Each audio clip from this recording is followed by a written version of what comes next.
couple of quick pitfalls that I've noticed when helping people get started with modules. There's just a couple of things to look out for. Once you know them, it's a piece of cake.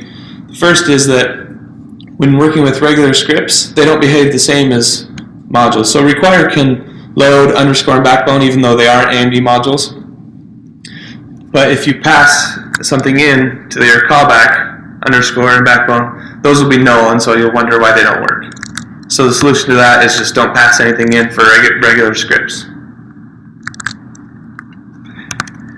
The other thing with other common pitfall is that the order of your dependencies they're not loaded in order. There's no guarantee to order, and so sometimes people get frustrated that backbone has a dependency on underscore. How come it's not loading right?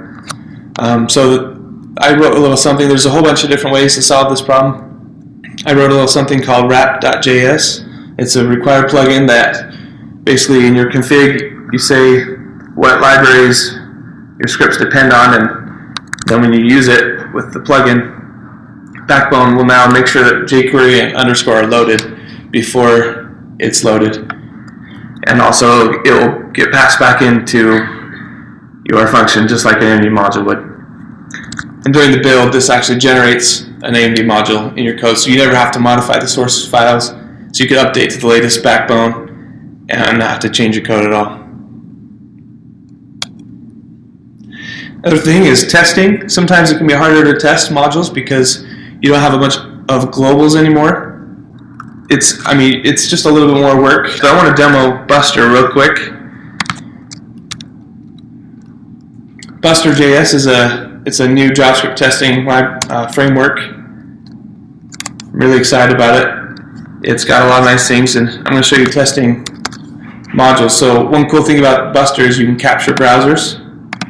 So I've captured Safari, I've captured Firefox, and now I've captured Chrome. So I'm going to run my tests,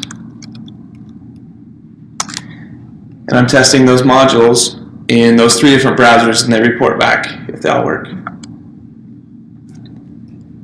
So if you want some examples of testing AMD modules, I have a project on GitHub called AMD Testing. It's got examples of testing AMD modules in Jasmine, Mocha, NodeUnit, QUnit, and Buster.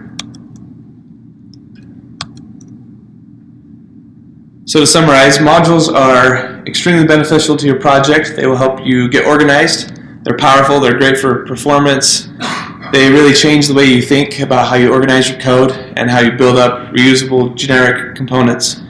And they are flexible, and they're great for using in all the different environments and sharing across different projects and different teams. So that's Modular JavaScript. Thanks.